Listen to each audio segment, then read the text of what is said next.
Pagi hari ini saya ingin sampaikan apa yang menjadi isi hati Tuhan buat Bapak Ibu. Saya akan berbicara tentang jangan takut. Taruh tangan kanan kita di dada seperti itu. Sama-sama katakan dengan saya nggak boleh takut. Belum semua sama-sama katakan dengan saya nggak boleh takut. Amin. Make sure diri kita setiap hari, saya nggak boleh takut Tuhan. Nah, saya punya Tuhan yang besar. Tuhan yang pasti menolong. Tuhan yang baginya tidak ada perkara yang mustahil. Seberapapun besar masalahmu, Dia jauh lebih besar. Saudara, Tuhan ingin mau ingatkan ini. Saudara gak sendirian.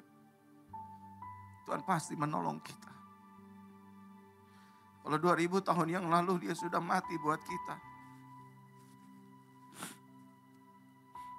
Masakan hutang piutang Bapak Ibu Saudara, Dia gak berikan jalan keluar.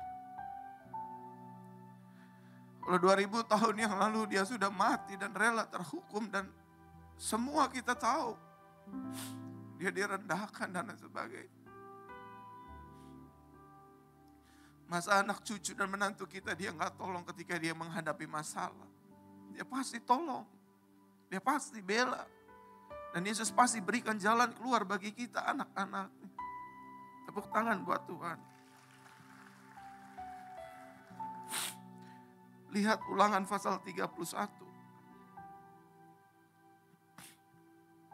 Ayat 6 sampai 8. Bible mengatakan demikian. Jadilah kuat dan berani. Sama-sama katakan dengan saya harus kuat. Dan saya harus berani.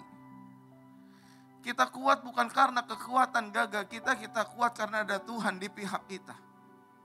Kita kuat bukan karena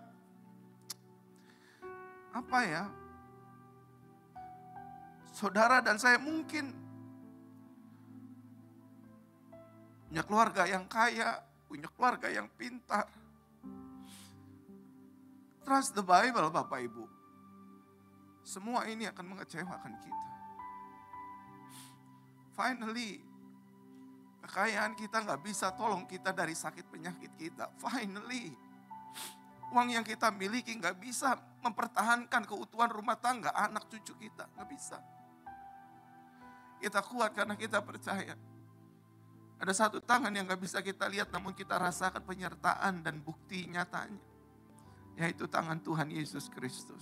Tepuk tangan bagi. Kita kuat bukan karena kita pintar dan pandai Bapak Ibu. Kita kuat karena ada roh Tuhan di dalam hidup kita. Amin. Kalau kita menyadari berapa kali sering kita dikhianati orang, disakiti orang yang paling terdekat kita sekalipun, kenapa kita masih bisa bertahan sampai hari ini? Karena ada roh Tuhan di dalam hidupmu dan hidupku. Kalau tidak ada roh Tuhan dan tidak ada anugerah Tuhan, saya berani jamin setengah dari kita pasti ada di rumah sakit jiwa, saudara. Karena hidup ini keras, saudara. Tapi hidup ini menjadi ringan dan enteng karena ada Yesus dan yang tinggal dalam hidup kita. Amin. Yang mungkin selama ini kita gak pernah menyadari. Yang mungkin setiap hari kita hanya menyadari masalah saya berat. Anak saya mau bercerai. Menantu saya selingkuh. Sepertinya sudah tidak ada jalan keluar. Sakit saya kayaknya gak mungkin sembuh. Tapi dengar baik. Hari ini Bible berkata, jadilah kuat. Kan ada Tuhan di hidupmu dan hidupku. Karena janji firman-Nya tidak mungkin gugur. Anak Ibrani berkata ketika dia berjanji, dia ikat janjinya dengan sumpah. Apa artinya? Selama firman Tuhan itu ada, yang akan tidak ada dan tiada adalah bukan firman tetapi dunia ini. Artinya seberapa kuat dan besarnya perkataan Tuhan yang tidak akan mungkin gugur. Meskipun saudara dan kita seringkali berkata kayaknya gak mungkin Tuhan tolong. Kayaknya gak mungkin Tuhan bela. Kayaknya gak mungkin mujizat terjadi dalam keluarga rumah tangga saya. Keuangan bisnis saya, gak mungkin. Tetapi percayalah, Tuhan tidak balas kita dengan malapetaka, dengan ketidakpercayaan kita kepadanya. Tapi justru sebaliknya Dia balas kita dengan pertolongan, dengan pembelaan, dengan anugerah, dengan kemenangan dan pemulihan dalam rumah tangga kita dan seluruh aspek hidup kita. Itulah Tuhanmu dan Tuhanku yang selama setiap hari, setiap minggu, setiap bulan, setiap tahun dan sampai kita pulang ke rumahnya. Yang kita percayai, yang kita sembah, yang kita ikuti. Yang gak mungkin ngecewain hati kita. Saudara, yang kedua Bible mengatakan kepada setiap kita, jadilah berani. Sama-sama katakan dengan saya harus berani. Berani itu berbeda dengan nekat Bapak Ibu Saudara. Saya berani melangkah bersama dengan suami saya menjalani hidup rumah tangga ini karena ada Tuhan di pihak saya. Saya berani melangkah dalam bisnis yang baru ini karena saya percaya ada Tuhan yang berjanji atas hidup saya. Saya berani melayani Tuhan karena saya percaya saya dipanggil oleh Roh Kudus. Saya berani melamar pekerjaan di salah satu perusahaan bukan karena saya nekat dan pas-pasan, karena saya tahu Tuhan di pihak saya. Dan resultnya saudara dan saya dijanjikan Tuhan, kita lebih daripada pemenang. Karena ada Yesus di dalam hidupmu dan hidupku. Janganlah takut, sama-sama katakan dengan saya gak boleh takut. Atau gentar kepada mereka. Karena Yahweh Elohimu Dialah yang menyertai engkau. Sama-sama katakan hidup saya disertai Tuhan. Dia tidak akan menggagalkan ataupun meninggalkan engkau. Lalu Musa memanggil Yosua dan berkata kepadanya di hadapan seluruh orang Israel, jadilah kuat dan berani. Untuk kali yang kedua, Tuhan mengatakan ini kepada umat Israel. Karena engkau akan pergi bersama-sama dengan umat ini masuk ke negeri yang telah dijanjikan Yahweh dengan sumpah kepada leluhur mereka untuk memberikannya kepada mereka. Dan engkau akan memimpin mereka dan membuat mereka mewarisinya. Ayat 8. Dan Yahweh Dialah yang berjalan di depanmu. Dia akan menyertaimu. Dia tidak akan menggagalkan ataupun meninggalkan engkau. Janganlah takut ataupun gentar. Bapak Ibu dengar baik. Salah satu senjata iblis di akhir zaman. Dia ingin menyerang kita. Dia ingin mempressure iman kita dengan spirit ketakutan. Dia coba panah kita. Saya sangat percaya anugerah Tuhan itu besar. Bahkan saya di Jakarta sudah dianggap pembicara radikal grace, more than grace. Yang bukan hanya sekali selamat tetap selamat. Tapi satu hal, kita sebagai anak-anak Tuhan yang Tuhan percayakan kita masih ada di bumi ini sebagai representatifnya. Dengar baik Bapak Ibu Saudara. Hari-hari ini iblis dia lagi coba-coba. Kalau berhasil good, kalau gak berhasil juga saya akan coba lagi. Dia cobain kita, dia coba tebar satu spirit yang dari dulu itu saja. Makanya saudara pagi hari ini Tuhan ingin ingatkan kita. Ketakutan itu bukan dari Tuhan. Sama-sama katakan dengan saya, ketakutan bukan dari Tuhan.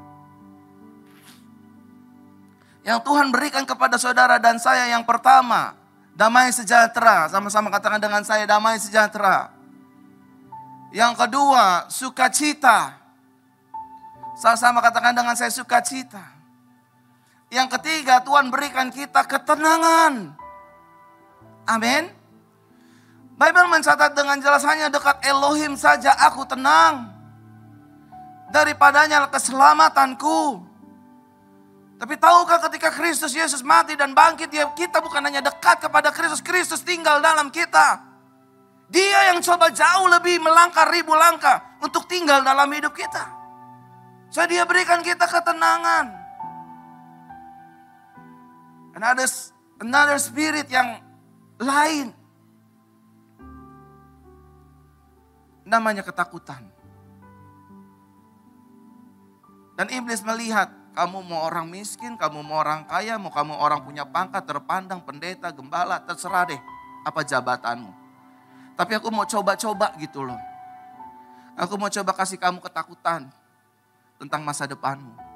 Aku mau coba kasih ketakutan tentang rumah tangga dan keluargamu. Aku coba mau kasih ketakutan tentang finansialmu. Dan Bapak, Ibu, Saudara terkasih dalam Tuhan. Ketika dia sudah menebar ketakutan kemana-mana, khususnya ke dalam hidup orang percaya. Harusnya saudara dan saya realize, sadar bahwa ketakutan ini, roh ini bukan berasal dari Tuhan. Amin. Karena Tuhan tidak mengintimidasi, sama-sama katakan dengan saya, roh Tuhan tidak mengintimidasi, tidak mendakwa. Amin.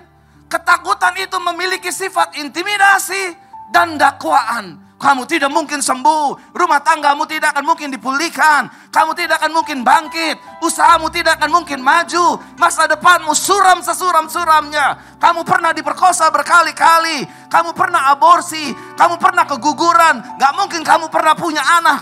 Halo? Bukankah suara itu setiap hari terngiang-ngiang di pikiran kita, Bapak Ibu? Terdengar di telinga kita, terdengar di hati kita. Saya ingin ingatkan kepada setiap kita semua, tolak dalam nama Yesus. Sama-sama katakan dengan saya harus tolak dalam nama Yesus. Karena itu bukan Tuhan. Segala sesuatu yang sifatnya merendahkan, menjatuhkan, menghancurkan, membelenggu, itu bukan Tuhan. Itu bukan Tuhan. Saya cuma mau bilang Bapak Ibu, hanya mengingatkan, tidak menggurui dan mengajari. Yang dari Tuhan, Dia datang memberikan kekuatan. Dia datang memberikan pengharapan. Dia datang memberikan penghiburan. Dan Dia datang memberikan jalan keluar bagi hidupmu dan hidupku. Tepuk tangan buat Yesus. Dan bahayanya kalau orang hidup dalam ketakutan, Bapak Ibu Saudara, dia akan hidup di dalam asumsi negatif liar. Sama-sama katakan dengan saya akan hidup dalam asumsi yang liar apabila saya hidup di dalam ketakutan. Saudara, saya mau cerita. Gini, ini true story. Satu kali saya melayani istri pejabat di Jakarta. Dengan Pak Verona, yap. Dengan siapa ini? Ibu A. Kenapa, Bu? Aku gak tahu kenapa ya, aku worry melulu bawaannya. Garis bawahi ya. Dia takut. Takut kenapa? Ini takut COVID. Ya bukan hanya ibu, semua orang juga takut COVID. Udah mana pegawaiku ada yang kena 2-3 orang. Aku udah swab sih, tapi udah PCR, hasilnya negatif, puji Tuhan. Lalu apalagi yang ibu takutkan? Saudara, singkat cerita, minggu depan dia telepon lagi, saya takut. Dari rasa ketakutan itu, iblis bumbui dengan kecemasan. Iblis bumbui lagi dengan kekhawatiran. Ketika ketakutan, kecemasan, kekhawatiran menjadi satu. Saudara, dia akan berubah menjadi yang namanya stres. Ketika stres sudah menguasai, pasti dia gak bisa tidur. Makan apapun rasanya gak nyaman. Mau tidur di hotel bintang 5, bintang 7, gak ada bintangnya, pasti balik kanan, balik kiri, balik kanan, balik kiri. Kalaupun tidur matanya meram, otaknya terus jalan pikirannya. Tiba-tiba setengah 4 pagi, jam 6 pagi. Akhirnya dia gak tidur, dia cuma merem tapi dia gak tidur. Dia gak rest well, Bapak Ibu Saudara. Dan dia telepon saya lagi, Pastor Verona, saya stres banget. Levelnya mulai naik. Dari cuman ketakutan, cemas, bimbang, khawatir, levelnya naik. Mulai apa Bapak Ibu? Stres. Waktu dia stres saudara, waktu dia cuman nih, dia pertama bilang, saya cuman takut. Waktu dia telepon saya takut. Di dalam tubuhnya tidak ada sakit penyakit. Ini true story Bapak Ibu. Nggak ada sakit penyakit. Waktu dia sudah mulai masuk ketakutan, bimbang, stres, dan lain sebagainya. Bapak Ibu yang konseling sama saya ini, yang cerita sama saya ini bukan, maaf ya, bukan orang tidak punya uang. Ini orang punya uang. Desainer terkenal. Plus istri pejabat. Rumahnya gede Bapak Ibu, gede banget. Balik lagi. Akhirnya dia stres, di titik stres Bapak Ibu.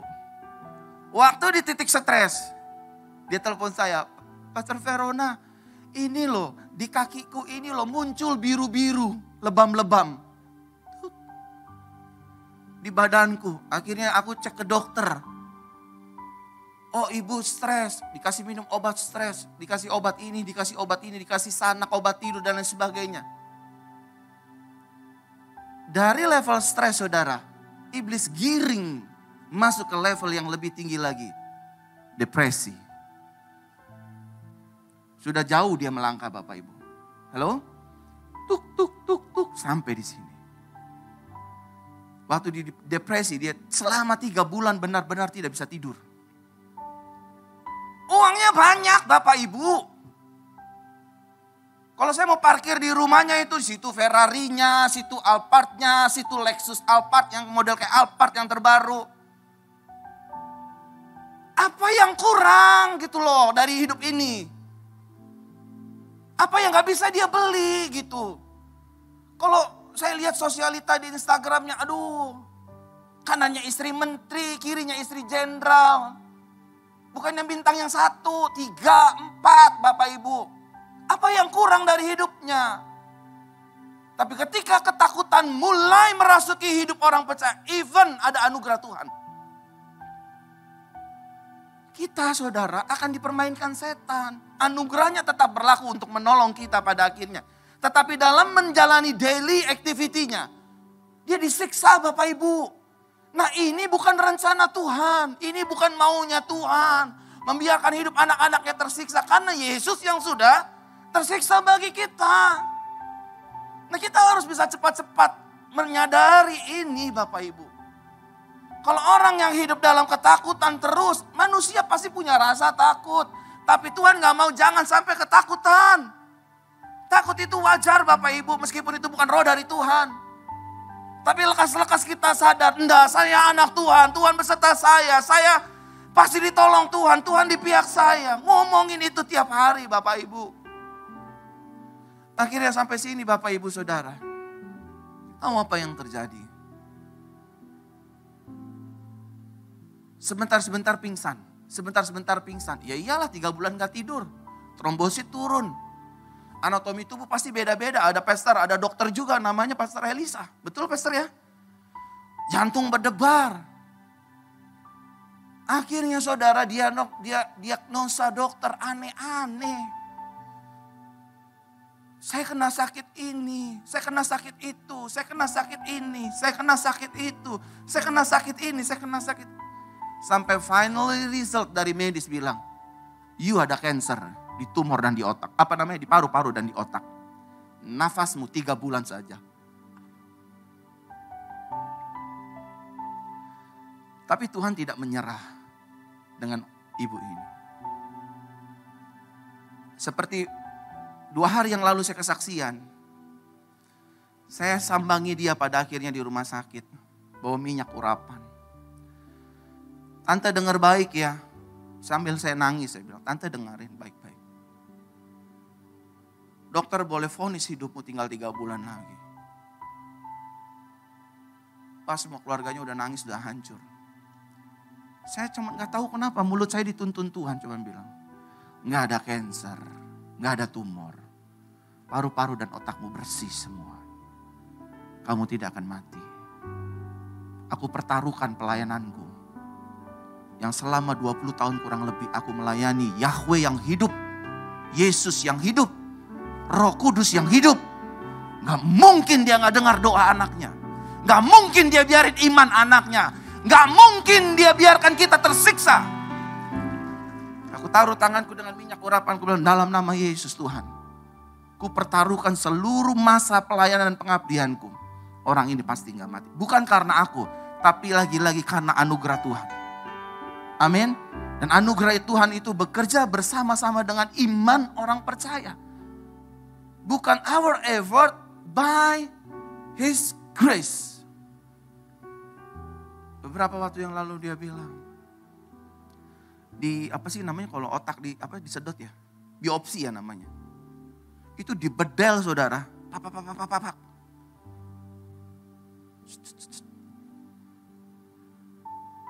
Dokter bilang, ibu gak ada cancer, gak ada tumor, everything is okay. Ini cuma nanah yang ada di paru-paru naik ke otak. Bisa saudara, bisa. Karena apa? Ini. Takutan, kebimbangan, kecemasan berubah menjadi stres. Dari stres berubah menjadi depresi. Nah orang kalau sudah depresi Bapak Ibu akan ada suara lain yang cepat bisa didengar. Suara itu namanya suara pendakwa. Si iblis yang membunuh manusia sejak semula. Dan tante ini dengar suara itu. Orang kalau depresi dengar suara. Udah naik ke atas. Loncatkan dirimu. Udah ceraiin aja. Udah bubar aja rumah tanggamu. Tuhan gak mungkin tolong. Itu suara-suaranya. Aku doa buat tante ini. Di dalam nama Yesus. Anugerahmu besar Tuhan. Selang sebulan. Dia telepon. Saya sembuh sempurna. Saya gak mau takut lagi. Saya mau bersaksi di gereja Pak Verona. Hebat ya Tuhan Bapak Ibu ya. Oleh karenanya Tuhan bilang sama kita. Serahkan segala kekhawatiranmu kepada Tuhan. Karena Dia yang memperdulikan hidup kita. Taruh tangan kanan di dada seperti ini. Tuhan peduli dengan hidup saya. Tuhan peduli dengan keluarga saya. Tuhan peduli dengan anak cucu saya. Tuhan peduli dengan keuangan saya. Amin. Aku butuh Tuhan, saudara butuh Tuhan. Aku punya Tuhan, saudara juga punya. Amin. Ingat ya, kalau ada sifatnya yang mendakwa, menghakimi, mengintimidasi, mengintervensi dengan hal-hal yang sifatnya tidak membangun, tidak menolong, tidak menguatkan, langsung garis bold. Itu bukan dari Tuhan. Amin. Nanti lo mati, sakit jantung lo gak sembuh, ginjal lo gak akan sembuh. Itu bukan dari bukan dari Tuhan. Suami lo bangkrut, usaha lo itu bukan dari Tuhan. Dalam nama Yesus keluar, aku hidup dalam anugerah. Aku ditolong Tuhan, aku dibela Tuhan, aku pasti berhasil, aku pasti diangkat Tuhan, aku sukses, aku tidak gagal, aku akan terus jadi kepala, aku terus naik dan itu yang akan terjadi. Amin Bapak Ibu. Makanya Bapak Ibu Saudara lihat saya tadi di mimbar nangis. Bahwa betapa Tuhan cinta sama Bapak Ibu Saudara. Air mata saya nangis itu bukan karena kenapa Pastor Verona ada beban. Justru sebaliknya. Saudara yang sedang dirundung dengan roh ketakutan. Tuhan hari ini ingin mengangkat semua ketakutan itu. Kasih saya akan selesaikan. Amin. Satu kali Bible mencatat dengan jelas dalam Mazmur pasal 23 ayat 6. Mazmur 23 ayat 6. Aduh keren. I love you. Sesungguhnya apa Bapak Ibu? Kebaikan dan akan berapa lama Bapak Ibu? Sehari? Di dalam kebaikan dan kemurahan termasuk di dalamnya ada pertolongan gak Bapak Ibu?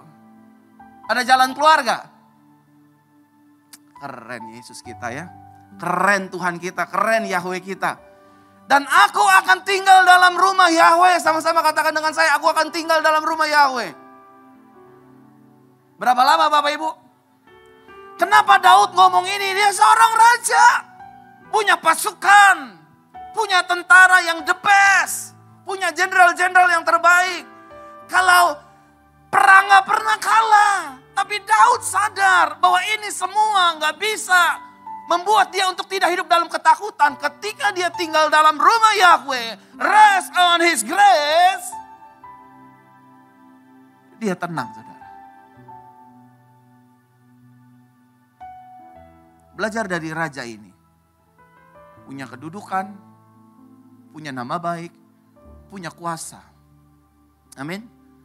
Jangankan raja, RT aja punya kuasa. Betul Bapak Ibu? Mau bikin KTP kalau RT aja gak kasih surat domisili keterangan tinggal gimana? Gak jadi KTP kita Bapak Ibu. Apalagi raja. Dan raja ini puji Tuhan, Tuhan pakai untuk mengajarkan saya. Lihat tuh Fer. Dia aja raja tinggal dalamku. Artinya dia istirahat di dalamku. Rest. Trust. Surrender. Depend. Ya juga ya Tuhan. Kalau levelnya raja mau percaya Tuhan, siapa kita? Daud sadar Daud terbatas. Bahkan Bible mencatat dengan jelas sampai dia menjadi sama seperti orang sakit jiwa. Berpura-pura karena saking takutnya Bapak Ibu. Musuh-musuhnya banyak. Yang gak suka sama dia banyak. Tapi dia tahu dia temuin kuncinya untuk hilang dari rasa ketakutan. Untuk tidak dibelenggu dengan rasa ketakutan dan kekhawatiran dan kecemasan. Jawabannya cuma satu. Tinggal dalam Tuhan. Artinya saudara ingat saja semua kebaikan Tuhan. Saudara tenang saudara. Amin. Kita akan tenang. Mau orang rendahin kita kek, ngomongin kita kek, ngancurin reputasi kita kek, karakter kita kek. Selama kita hidup benar. Dalam artian bukan karena kita berusaha untuk suci dan kudus. No. Tuhan yang terlebih dahulu menyucikan, menguduskan kita. Maksudnya adalah selama kita hidup sesuai dengan kebenaran firman Yahweh. Saudara dan saya nggak perlu press conference, press release gitu loh. Klarifikasi. Amin. Kemarin saya cerita sama Pastor Yanto, sama Pastor Wira, sama Pastor Indra. Saya pernah posting foto saya sama istri saya. Cuman ngucapin happy Sunday from us. Jesus bless you everyone. Saudara, di komen sama seluruh netizen 50.000 komentar selama 3 hari. Pastor cabul, peluk-pelukan sama perempuan, dalam hati ini bini gue. Kok pastor cabul sih? Otak lo cabul. Tapi kan ngapain saya harus balas? Betul? Ngapain saya harus klarifikasi? Orang ini istri saya kok saya posting. Tuhan berkati ya, 50.000 komentar ribut. Kalau kata orang Manado dong deng dong gitu. Dorang deng dorang. Copot tuh gelar pasturnya tuh, peluk-pelukan di depan umum. Ya ini kan bini gue. Kan saya pingin gitu loh memperkenalkan istri saya juga kepada banyak hak layak ramai. Saya tenang aja saudara. Karena kami benar ngapain harus bela diri. Habis Bapak Ibu. Di repost ribuan kali, di komen. 50.000 komen, 51.000 komentar. Saya lihat, aduh, handphone bunyi tang ting tung tang ting tung tang ting tung tang ting tung. Sehari berarti 18.000 komentar. Betul gak Bapak Ibu? Kalau 3 hari 50.000, sehari berarti 18 ribuan. Tapi aku gak takut tuh. Karena memang aku ngapa-ngapain. Amin Bapak Ibu. Jangan bela dirimu. Serahkan sama Tuhan. Depend on Him. Surrender on Him. Saudara ditolong Tuhan. Tepuk tangan buat Tuhan.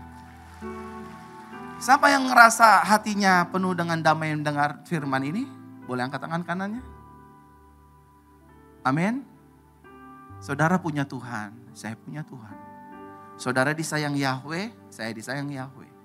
Saudara disertai Yesus, saya juga disertai Yesus. Kuncinya untuk melepaskan ketakutan itu, bersandar sama Dia, percaya sama Dia. Dan just see apa yang Dia mau lakukan. Lihat saja.